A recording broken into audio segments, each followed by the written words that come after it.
कोदोला NAC रे अराजकता चरम सीमार पहुंची जाइए। गणतंत्र राष्ट्र में निर्वाचित प्रतिनिधि को अणदेखा कर क्षमतार अपव्यवहार करने घटना एवं कोदोला एनएसी रे देखा मिली।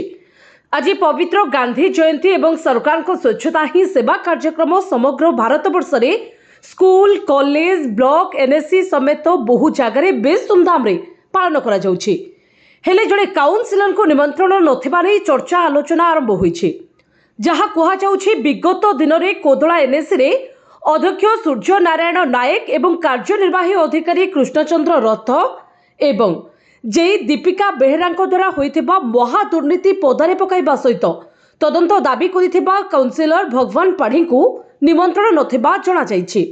काहेकि जड़े जनप्रतिनिधि को अणदेखा करिबा कारण कौन होई पारे ना कहा चापरे रहुछंती कि कार्यनिर्वाही अधिकारी ना सत्य घटना पदा को आसला परे कोदोला एनएसी रु बासंद करिसेंती कार्यनिर्वाही अधिकारी।